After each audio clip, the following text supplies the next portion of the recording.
Salam saudara-saudara. Salam. Welcome back keluarga Jenipan. Yes. Kami mau sharing firman Tuhan.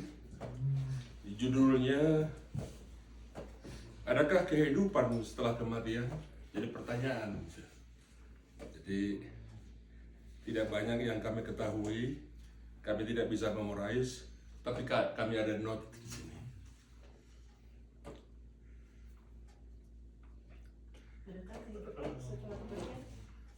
Adakah kehidupan setelah kematian? Oke. Ya.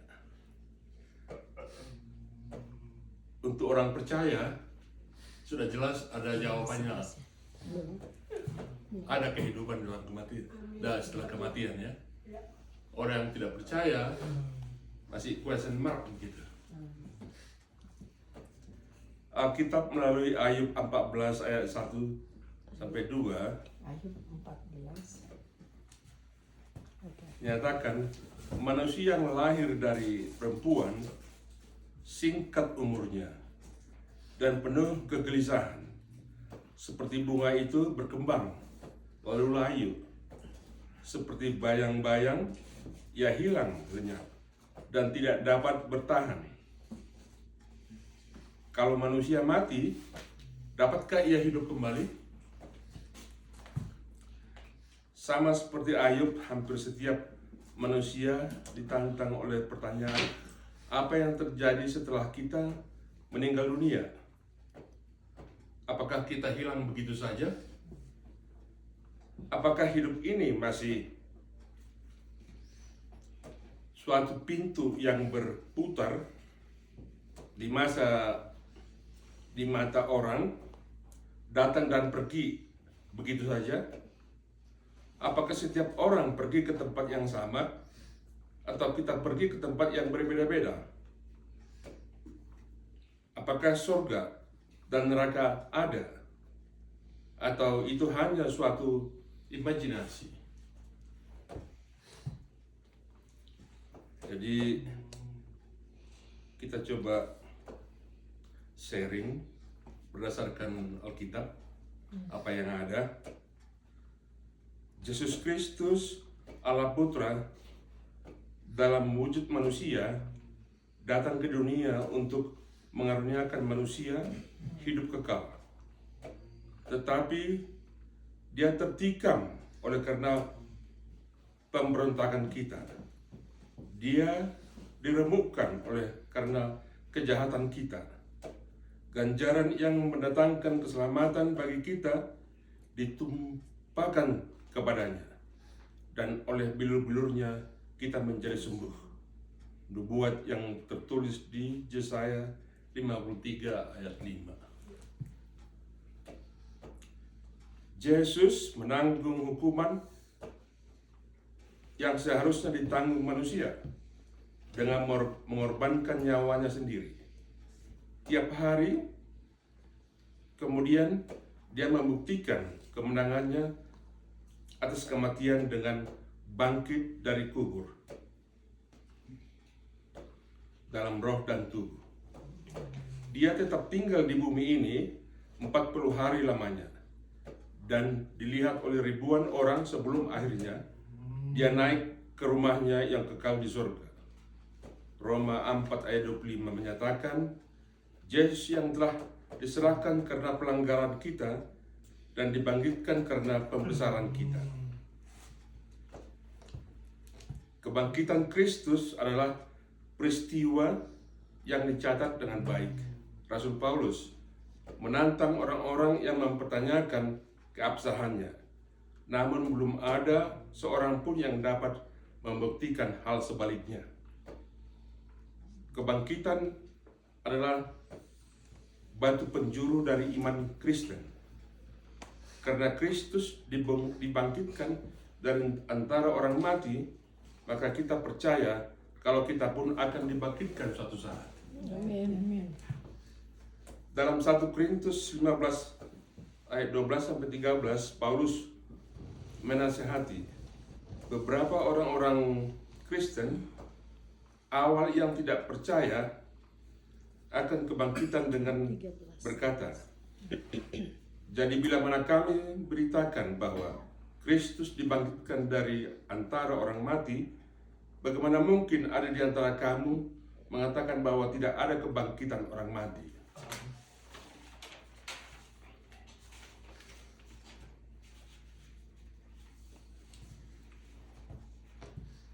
Kristus adalah hasil pertama dari panen besar orang-orang yang akan dibangkitkan kembali. Kematian fasik menimpa semua orang melalui satu orang, Adam, yang juga punya hubungan dengan kita semua. Namun semua orang yang telah diadopsi di dalam keluarga Allah melakukan iman kepada Yesus Kristus akan diberikan hidup baru seperti yang dijelaskan Paulus di 1 Korintus 15 ayat 20 sampai 22. Sebagaimana Allah membangkitkan tubuh Yesus, demikian pula tubuh kita akan dibangkitkan saat Yesus datang kembali pada Paulus. Jelas Paulus dalam 1 Korintus 6 ayat 14. Walaupun pada akhirnya kita semua akan dibangkitkan, tidak semua orang akan masuk ke surga.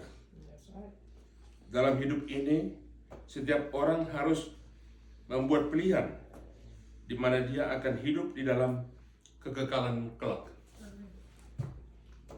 Alkitab melalui firman Ibrani 9 ayat 27 menjelaskan bahwa semua manusia ditetapkan mati hanya satu kali saja.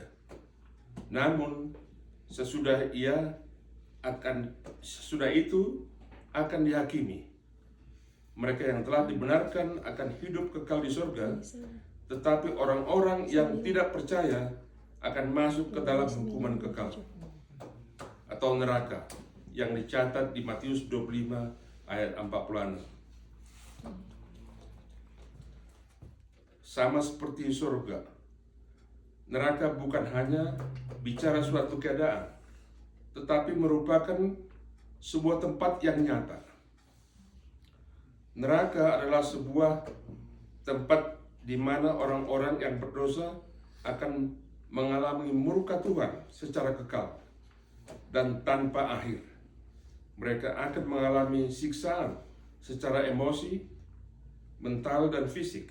Mereka akan merasa malu, menyesal, dan bersalah.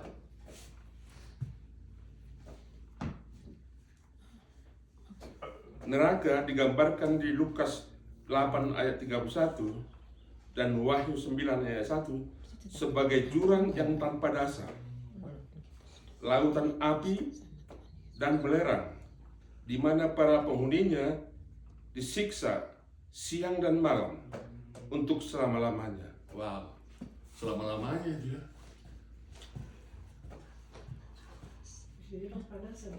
Wow.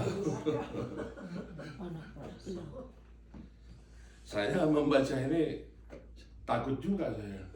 Memang harus takut kan? Di neraka juga akan ada tangisan dan kertak gigi, menunjukkan kesesakan dan kemarahan yang amat sangat, digambarkan di Matius 13 ayat 42. Neraka juga digambarkan sebagai tempat di mana ulat-ulat bangkai tidak mati dan api-api tidak padam. Waduh, gimana itu ya? Itu firman Tuhan ya. Markus 9 ayat 48. Allah tidak menikmati kebinasaan orang-orang jahat dan ingin mereka berbalik dari jalan mereka yang sesat, supaya mereka hidup, seperti tertulis di Yehezkiel 33 ayat 11. Namun dia tidak memaksa manusia untuk tunduk jika kita memilih terus-menerus menolaknya. Jadi manusia punya choice ya. Menolaknya. Kita punya choice. Tuhan tidak punya pilihan lain selain memberi apa yang kita inginkan. Hidup terpisah dari Dia. Hidup di atas bumi ini adalah ujian, suatu persiapan untuk apa yang akan datang bagi orang-orang percaya. Itu adalah hidup kekal di hadapan Allah.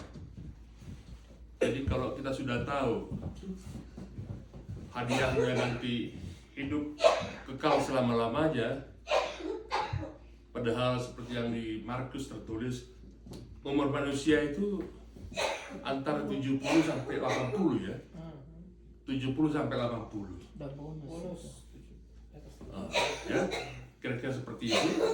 Nah, jadi kita bisa memang menderita seperti Yesus di dunia ini, dan setelah itu kita ada hadiah untuk selama-lamanya.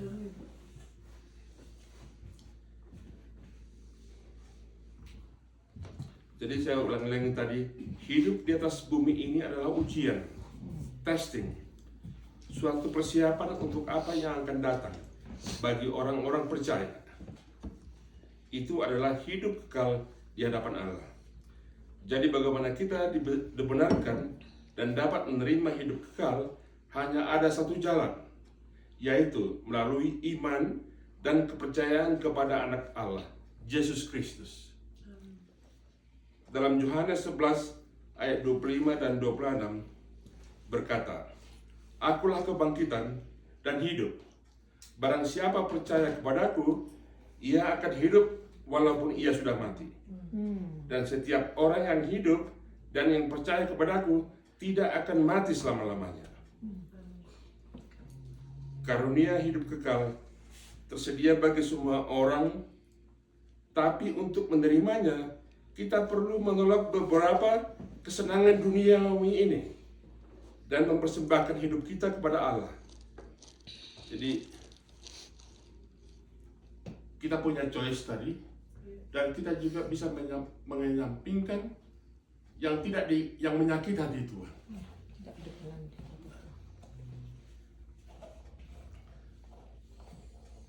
Barang siapa percaya kepada Anak, ia beroleh hidup yang kekal.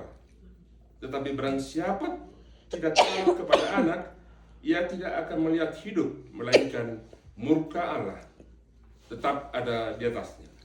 Tertulis di Yohanes 3 ayat 38. Kita sudah akan memperoleh kesempatan untuk bertobat setelah meninggal. Kita tidak akan memperoleh kesempatan untuk bertobat setelah kita meninggal. Jadi no more time. Sudah tidak ada.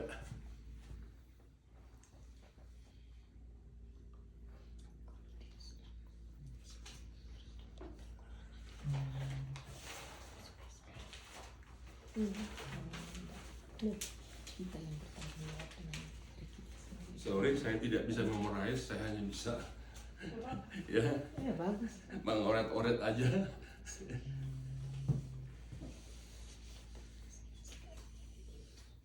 Jadi orang percaya menerima kematian Yesus sebagai penebusan atas dosa dan pemberontakan kita terhadap Allah.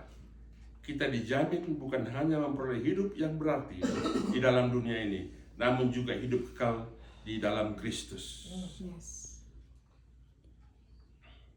Jadi kita mau menerima Yesus sebagai juru selamat, Tuhan dan Juru menerima pengampunan dari Allah. Jadi ya kita minta Roh Tuhan mengguide kita supaya pikiran, hati, roh, jiwa, tubuh kita itu berubah setiap saat. Jadi berubah, menyenangkan hatinya. Itu aja yang bisa kami seringkan, teman-teman. Mari kita berdoa. Amin. Bapa kami dalam surga,